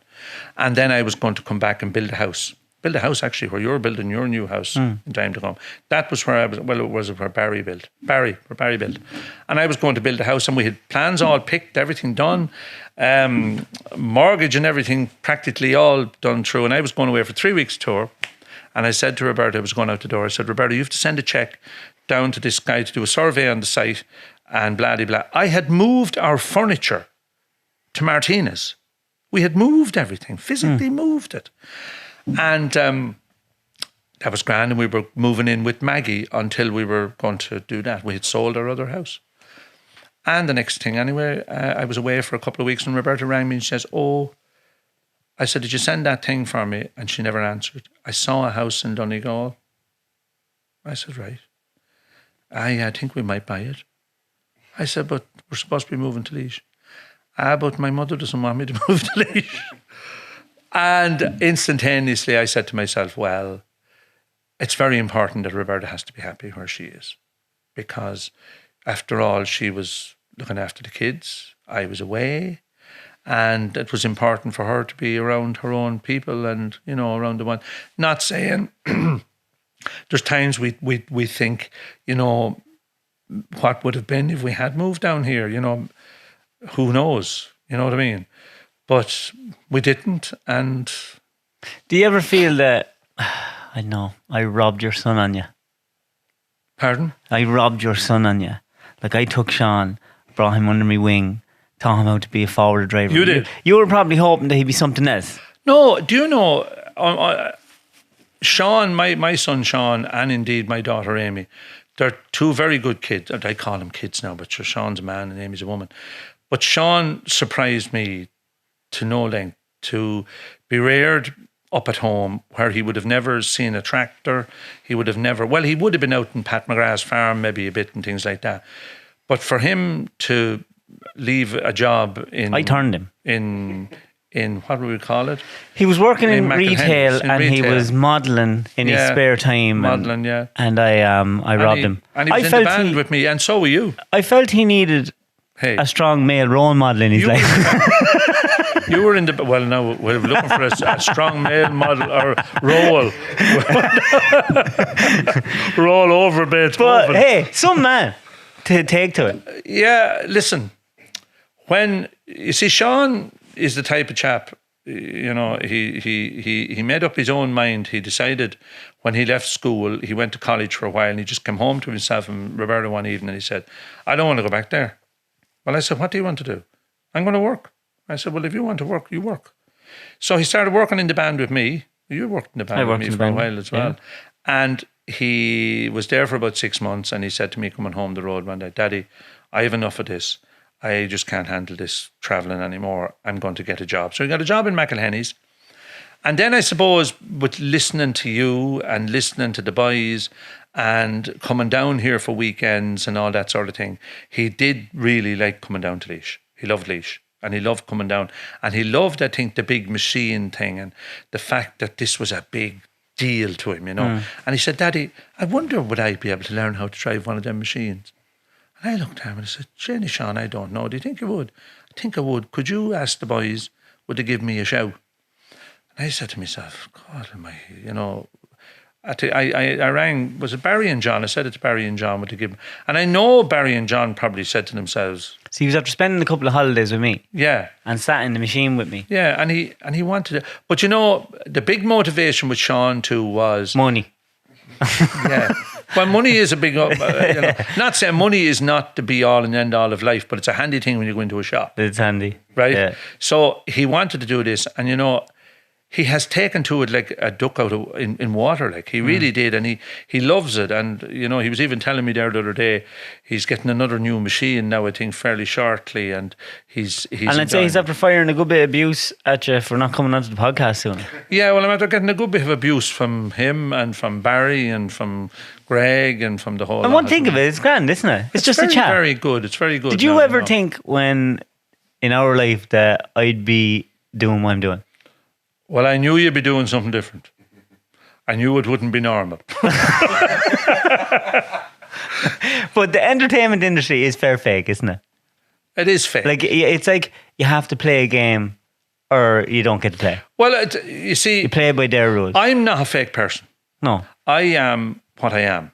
Like, what would you have to do to get your... Like, nowadays... In this modern age, yeah, to get records. I don't do anything now anymore to get records played. The way I look at it is, if they don't want to play it, we'll feck them. Do you know what I mean? I'm 34 years now, going around doing what I'm doing, and you know, I've survived up to this. You know, it annoys me at times, you know, when you see certain things going on in our business. You know, for instance, the Late Late Show and stuff. I never got the Late Late. I was asked to do the Late Late twice. And the spots that they offered me were 10 seconds. Well, I decided I'd be better off playing a gig as going down to RTE to sit in a seat and then be called up at the last minute. I think the whole business, you know, is unfair to a point for new artists and people that are trying to come up and people that have been around a long time, you know. I think that everybody deserves a good crack at the whip, regardless of what they're doing. And I think that people, you know, they should be given more of a chance. Now, that's not me being gripey or anything like that, because I've done okay. I've made a living. I've enjoyed it. I've met lovely people. I've met a lot of stars. I've met people like Cliff Richard. What was he like? Cliff was a gentleman. I've done a few gigs with Cliff because I work with Daniel a good bit, you see, in England, and we do bits and pieces. Is Daniel a good friend of yours? Yes, he is, yeah. Would you talk to him much? We would talk quite regular, yeah. What would you think the chances of getting him down here onto the podcast would be? He's actually I'd love to chat with him. Well, I will ask. I would say he probably would do it. He'd be great crack. He would be. He is good crack. He's a very, very... I've met him, like, when... Yeah, you have met me on the appreciation. Yeah. He's a very, very nice fella. And the other thing about Daniel O'Donnell, you know, and something that people don't... Daniel is Daniel. That's the way he is. That is not false, or that's not put on. He is a very genuine, nice fella. I have never heard that man saying a bad word about anybody. He was very nice to our mother. Very good to man. And, you know, and very fond of Daddy. I mean, he used to call to the house and things like that. And I can imagine it was good with my father, you know, sitting at Mammy used to say on the days Daniel was there that I was not called up. Well, Daddy even said, I hope David doesn't call, because that would have been... Yeah, that's the one day I get a phone call, just don't come up. Just don't come up. You'll make everything awkward. Yeah, but he'd be very, very clever, and he's very good to talk like that, you know. Who's the biggest dickhead that you've met? You? Other than me. I know, I'm only joking. Other than me. No, I can't say that I've met. What would you say? I've met not nice people. Yeah, go on, give us a name. No, I wouldn't like to give names. Does it rhyme with who? I can't, sure I don't know any of them. No, you don't. No, listen, most of the people in our business are very, very nice. But, you know, I would like if the Irish artists would probably treat their counterparts the way the Americans treat theirs. The American country singers and musicians and all You've that. played in Nashville, haven't you? No, I've never did. I've used people to play on albums from Nashville and that, but I've never gone, you know. But I think, you know, the people need to be more kind to one another and help one another. What advice would you give to someone that would like to get into music now? Or are you so far removed from it in this day and age? I that you don't know. couldn't? It's so different now. It is so different to start. You see, number one, there isn't the amount of venues that we used to have. I mean, we had a scene, David, which meant that you had venues that you could go to and you could play in every week. You had 3-4 nights a week. That's all gone. Now, there's a great scene at the moment of social dancing where you could go out with an iPad, your backing tracks, and tear away and go. And that is really, really good. Because I can remember, you know, somebody saying to me back after the pandemic, would I not go out and do, I've done all that. I've worked on my own. And I loved to have somebody beside me to have a bit of crack with and have a bit of chat. But the money isn't there, you know, to a sort of do all that. So now I have a lot of stuff coming up in the next while. I'm in the Tullamore Court now for my 60th birthday, there the 17th of May. It's a Wednesday night and I have special guests Philomena Begley and Declan Nerney and Owen Mack. And I'm doing a date then in the Donegal, back in the Donegal on the 15th of September with Paddy O'Brien and John Hogan. And then I've been invited to Camross. We're doing a big concert in Camross on the 10th of December for Father Brian. It's going to be a huge night. Shout out to Father Brian. Yes, and say hello to a lovely, lovely man he is. And if you're a fan club gathering next week, don't you? Yep, up to Dublin, up to Donegal next week for me, 4 nights, sold out. That's my 32 years of bringing people to Ireland. How many what's the most you've brought? Well, we usually have about 500 people from all over. Scotland, England, Shetland, Orkney, everywhere. What's the hardest song to sing? You see, depends on what you know. My country songs for me, sort of, that's what I love doing. Now I've been a sort of, over the last couple of albums, my wife Roberta has a sort of said to me, you know, you need to push out the bow a bit now, Shawn, and do something a bit different. Rap. No, but I recorded a lovely song on my last album called The Older I Get. And it's an old Alan Jackson song. And I also recorded a Reba McEntire number as well. He Gets That From Me, which are... That's a good song. Yeah, it's a lovely song. But That's if you said to me, David, 6 or 7 years ago to do them sort of songs, first of all, my record company would have had a kitten, because they'd say, where is this Egypt going? Because it's all about direction, you see, in our business. And, you know, you keep on your direction. I'm country and Irish. That's what I am. I do a bit of rock and roll. I know my vocal capacities. Don't be modest now. I'm an okay singer, but I'm not one of these lads that can get out and do real high operatic stuff. I'm not that type of singer. But I'd chance anything. Your Don't Close Your Eyes was a great song. Yeah, I've done that now on Opry Le Daniel on this serial. And I couldn't believe it when they picked it. They rang me and said, would you do Don't Close Your Eyes? I said, I recorded that over 30 years ago. Well, they said, it's absolutely brilliant. And you know what?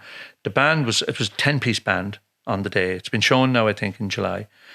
It was just like the record. Really? And they were just outstanding. Is it way more special playing with a huge band? Oh, yeah. I mean, You love singing live, though. I do. I love singing. My dream, I would love, I know I'd probably never get the opportunity. I'd love to sing with the RTE Light Orchestra. I'd love to do a few songs with them. Really? Yeah. Isn't that a funny one? Oh, why don't you try? Well, it's so If expensive. anyone's listening, I would and you work love- in the orchestra. Yeah, I'd love to play with the orchestra. I remember Daniel telling me he did a whole album of gospel stuff with the Philharmonic. Praise Jesus! Yes. And it was brilliant. I got the album. It was really good. I'd love to do something like that. Maybe. Never know. That's cool. Well, I know, Shawn, I mean, no, it's been so hard to get you on. Right? I know you work hard and you're a little bit of a prick, so there's two of them things to go by. But we booked this for 7:30 and then he rings me today. The women are going out. We have to do it earlier. And I had poor Matt here last night for ages. But would you do me the solid, right? And this would be the first for the podcast, of just singing this, just 2 verses of Rock's Bond. Are you joking? No, just for. Oh, yeah. Well, sure, if you want me to. You would. You've never done this, no, have you? But it should work perfect. We have spent enough money here that it should work fucking perfect. Well, I have to say, it's a grand setting. Did I ever think I'd be doing a podcast in the old Brigidine convent? No, I mean, it's unbelievable. I know. And like, I built this not just for doing my own podcast, but I wanted anyone to be able to do a podcast. Yeah. And not have to cost me a fortune. Mm-hmm. So like, I'm bringing free speech to the world, Shawn. You see, I know where you're coming from with the free speech thing, and it's lovely to be able to come on and probably say things that you wouldn't normally say in a normal interview. Do you know what I mean? And I mean, Do you know what the funny thing is? It's not even about saying what you nasty things around. It's just talking. Nobody seems to want to just have. Everyone wants these little bites. But you see, the problem today, when I was up in Derry there a few weeks ago, we were doing the Opry thing, and I was speaking to another singer. And the problem is today, you have to be so careful about what you say and how you say it. Why? You know, because you don't want to, you can offend people so easily now. But that's the person that gets offended for it. Yeah. But like, there's so many ways to offend someone now. Yeah. That if that's the case, and if that's where we're going, we can't say anything. No. And if you're talking to 10 people, that's grand. You can say a lot of things without offending them. But if you're talking to like 25,000, there's fuck all you can say. I think, society as a whole has got very, very sensitive about things that you could have said 10, 15 years ago and people would laugh at, and they just have a bit of crack. I wouldn't like to be a comedian today, because what do you talk about? What can you laugh at?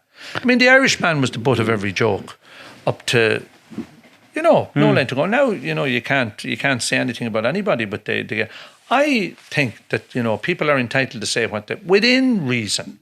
No, I get you. You don't want to be inciting hatred, and you don't want to be nasty to anyone. But like, I mean, at the end of the day, if somebody does something and it's totally wrong, well, they should be pulled over the coals for doing stuff. I mean, I look at society today, and I sometimes I wonder, where we're going. When you drive. What annoys you the most?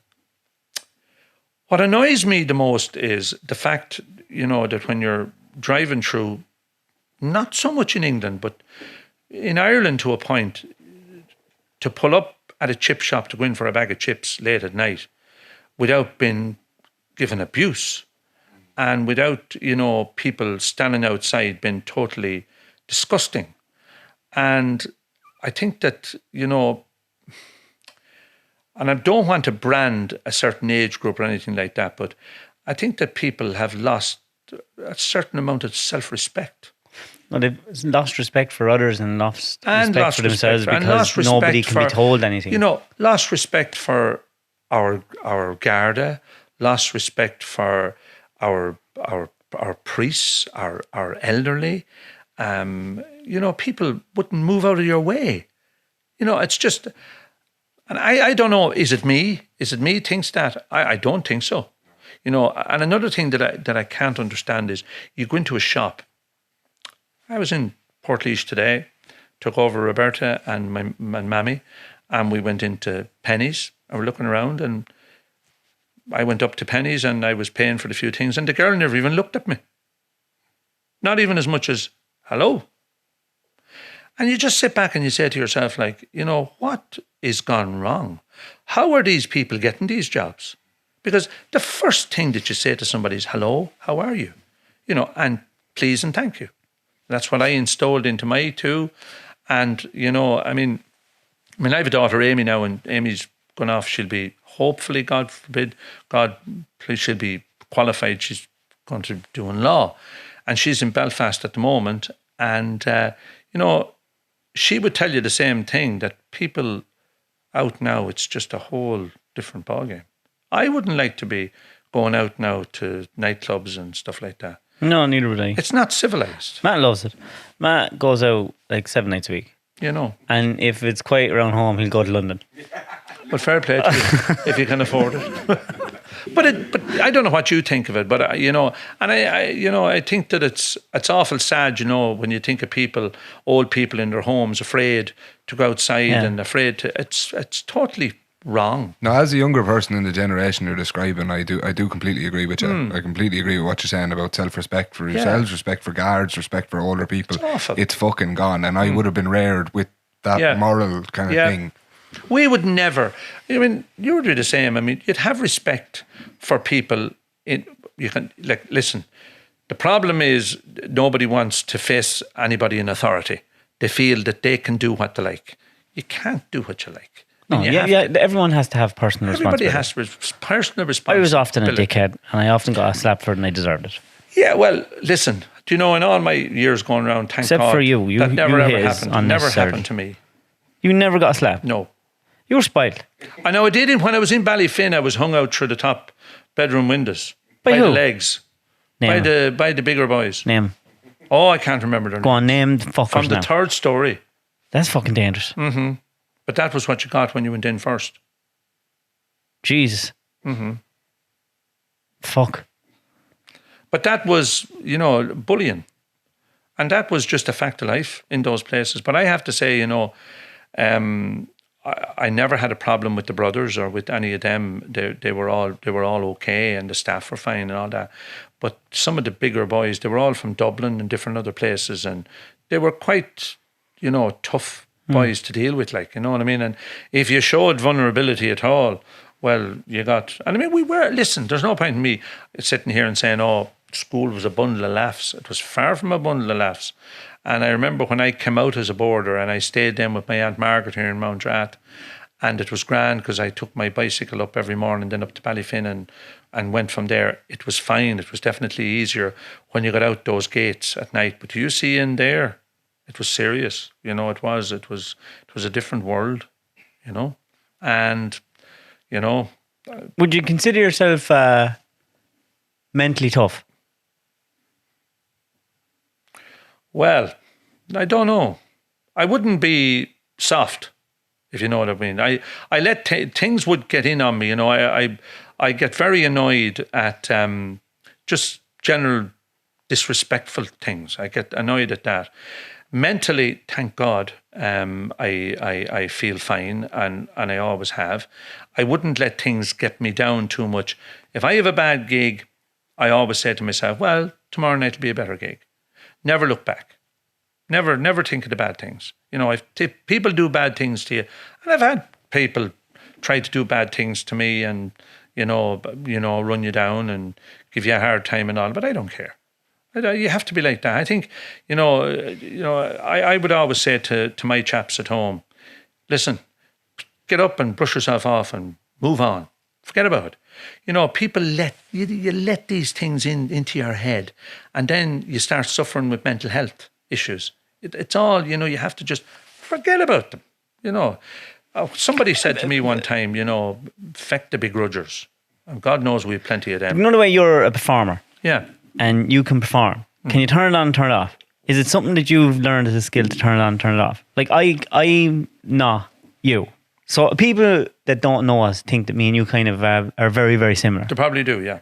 But I can't turn it on and off.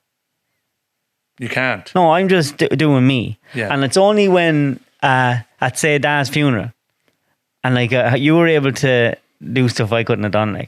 When you go up and spoke and then you had to sing. Nah, fucking chance. I remember when Father Brian said that to me. You see, and we're just talking about that in the house the other night, myself and Roberta. There's times I think that Daddy's still alive. How? Is that because you're up north? Yeah. And it's only when I come home, like when I went today to visit the grave with Mammy and Roberta. It's only when I come home and I read Jenny, like, Or walking into the kitchen? he is dead, like, you know. And the funeral was tough now. Yeah. Like, I know what you're talking about, switching on and switching off. I said to myself, how am I going to get up here and say these few words and then go over and sing? Yeah. Yeah. I don't know. I just. Because when the arrangements were being done and I was there thinking, I was like, ooh, that's a harsh one. Yeah. That's tough now. I wanted to say the few words about Daddy, you know what I mean? Like, Daddy was a very good father. But Daddy was a tough man in his own way. We didn't get that. No. You did? No, not that he was. No, he wasn't tough in the sense that he was abuse or nothing like that. But Daddy would have been the type who'd say, listen, you have to do your own thing. Yeah. You know, and he never ever would have said to me or to Seamus or to any of us, you know, oh, do this and do that, you know, this what you. He was always 100% behind the music and all that. You just have to do something. Yeah, and he'd say to you, I'd say, whenever I'd be thinking of changing the van, for instance, or doing that like that, which would be a big decision, you know what I mean? And he'd say to me, just go out and do it. Don't be thinking about it. Just do it. Yeah. You'll pay for it. Don't worry about it. Get it anyway. You can't be thinking, get it anyway. Don't be thinking about, you know, oh, maybe now I'll get sick and I won't be able to pay for it. Well, sure, they can't pay for it. They can take the fucking thing back. Yeah. You know, and in a way, I think that we're a sort of all like that. Yeah. We have that whole... just do it. Just do it and get on with it. Like, you know what I Suck mean? it and see. Yeah. You know, and you do have to do that. Now, listen, I probably am very like my father in some ways, but I'm more like Mammy in a lot of ways, you know. And you're more like the Heffernan side, Mammy's side, you know. And then we'll say Barry and Greg and probably they're more like tougher men. They're Daddy's side of the family, Yeah. you know what I mean? And don't get me wrong, I mean, Daddy he was the best in the world and all that. He wasn't a huggy-wuggy, kissy father. He wasn't like that, you know what I mean? Daddy, we knew he loved us anyway. We didn't need that. Yeah. And I'm not really that type either. I mean, Shawn and I and Amy, and we have a great relationship. But, you know, it's not all about that, you know, kissing and hugging. It's about them knowing. Yeah, it's a different kind of hug. Yeah. It's like Ricky Gervais has a bit, and he was explaining the different kind of emotional hugs that families have. And he said it was at his father's funeral, and his uncle and his brother were standing at the grave, and his uncle was smoking a fag, and he goes, "Jesus, Jim, there's no point in you leaving. You look shocking bad." But that was their kind of emotional hug. Do you know? Because everyone has a different way of. Everybody's different at expressing their emotions. I wouldn't be fantastic. I'd be okay, but I wouldn't be. And I respect somebody that's able to talk about stuff like that. Look, cows come home, because I wouldn't be just. You're a different generation, though. I'm a different. Like you're a different generation than us. To you, generation. It's like I was I would have went in, and I'd always been giving Dad an old hug and telling him I loved him. Yeah. See, we're the generation up, so we were slightly different. And even though Daddy and Mammy were very good to us, and we got anything that we wanted. When Christmas came, you get everything that you got, whatever you wanted, and that was always the way in our house. But like, it was different, you know, growing up in Laois back in the 70s and the 80s. Like, so it was different growing up everywhere in the 70s and 80s. Different. It was like Ireland wasn't what you call a very rich country. I mean, we didn't have a whole lot, but we had enough. We had enough. And then for Mammy and Daddy, it was harder again for them. Do you know what I mean? But, you know, I always say that I think the growing up that we had and the influences that we had, like Granny and Grandad, the two Granny and Granddads would have had a big influence on us when we were kids. I mean, we were always down with Granny and Grandad, and always down with Granny and Paddock as well. And the old people around us, I think, were big influences. And people coming, you know that many people used to be coming around our house at home. Yeah, it was always full. It was always a very busy house and all that sort of thing. And we weren't what you'd call materialistic people. You know, I mean, Daddy had a Mercedes in the yard, but he wouldn't have cared too much about He'd put a round bale in the back of it. He wouldn't have given a fuck. He wouldn't care. He'd never wash you it know. even. Like, I remember, we were sitting at Mass one Sunday morning in Sion Mills, Christmas morning, and Roberta was beside me, and Shawn and Amy were there. And I just sort of started to laugh to myself at something. And Roberta said to me when she came out of church, "What are you laughing at? What were you laughing at?" Because you were laughing to yourself. I said, "I'll tell you what I was laughing at, Roberta. I was laughing thinking you were telling me last night that when you used to go to Mass, there was 11 in Roberta's family as well. I said, you all walked down the Bog Lane, as they called it, down to Mass in Sion Mills. And I said, there was 11 of us, but we came down in the Mercedes." And she said, "Yeah, but you had no fucking toilet." And I said, "Well, and it's just, I just couldn't stop laughing. I just thought about it, It really is mad. It was mad. It was just so different. Daddy, like at that time, Dad told me one time that, and like that was when they were living in the old house. Yeah. That a wheel came off, a brand new lorry he was after buying. Yeah. 80 ton on it probably. That's right. And into a garage with 2 brand new Toyotas and nearly wrote him off and had to buy him. He did. And no toilet. Poor Daddy. Daddy, I remember one time, my mother Mammy was always, because she wanted a car for herself. And Daddy went out and he bought her a Toyota Corolla 20, brand new. And it was a lovely car. It was an orange one. It was a lovely car. And she was mad about it. And then you see, Daddy used to park the lorry over in Portlaoise, and Mammy would have to go over for him at night. She'd bring him home, make him a feed, drop him back to Portlaoise, and he'd head off then to Clondalkin with a load of timber. But anyway, she loved this Toyota. And Daddy went away one Saturday, him and Larry Kavanagh. And when them two got together, it was a disaster. He landed back.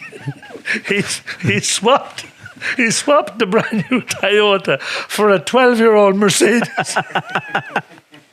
And he landed home with this Mercedes into the yard. My mother went out and Mammy looked at it. "I'm not driving that," she says. "Jim." "Well, you may drive." He says, "I'm not driving it now. I'm not driving it." That's it. So Mammy was raging over this car. And it was that was on a Sunday. And I think it was Monday night anyway. Daddy rang Mammy, "You have to come over to collect me in Portlaoise." "I'm not driving that car." I said, "You may come with me." So I went out and got into the car with her, and we were trying to find where the lights were. We were trying to find where everything was, and she drove it over. She was grand then after, but she was raging. She'll be raging when she hears this podcast as well.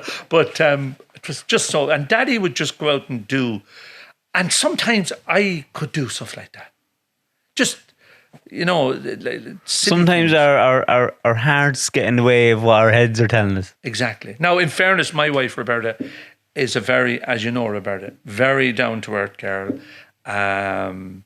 Would have her head fairly well screwed on when it comes to stuff like that, and she'd rein me in at times, that sort of way, because I would do it. Because when I moved up north first, I could see these cars, and they were all so much cheaper than they were down here, and I said, "Just we'll have to get one of them, you're fucking not getting that, But we did, and we got the Volvo, the 760 at the time.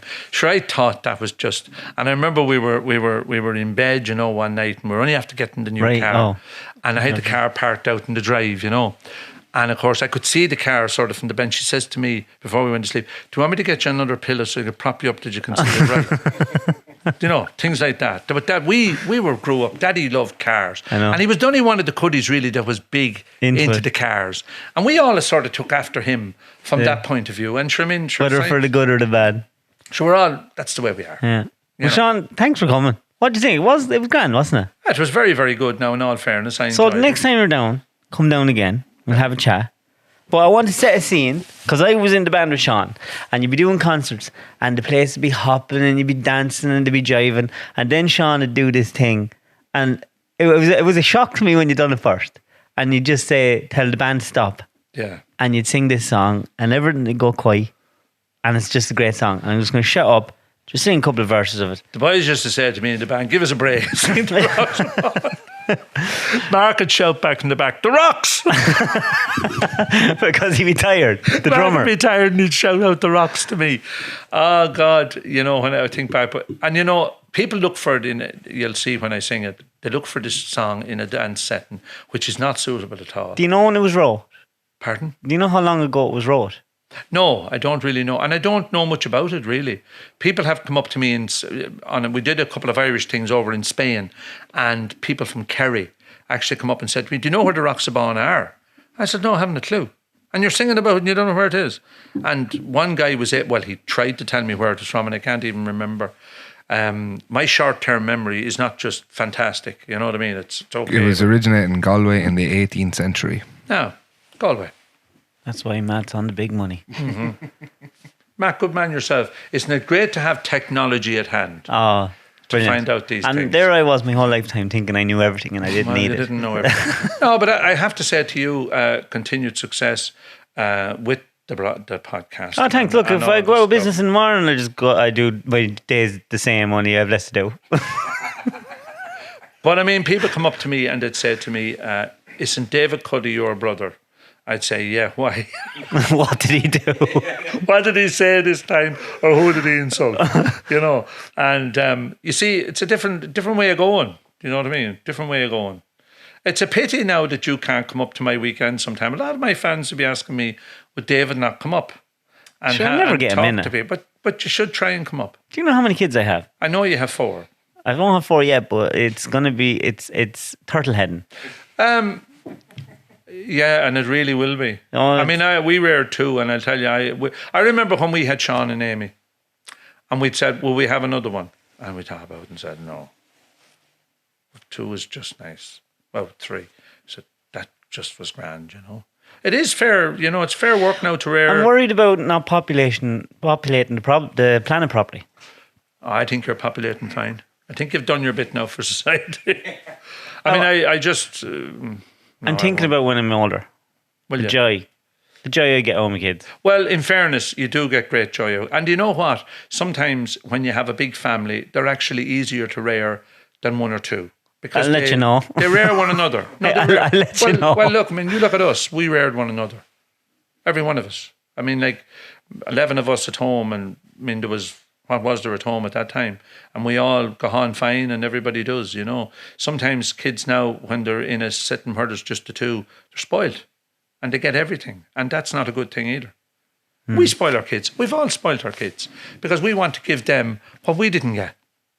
Such is life. Well, you know, that's just the way life is, you know. Anyway, the Roxabon. Yep, go for it. I'm just going to do a little bit now. Yeah, just work away.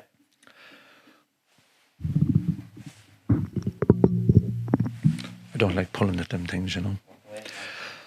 Come all you loyal heroes, and listen unto me.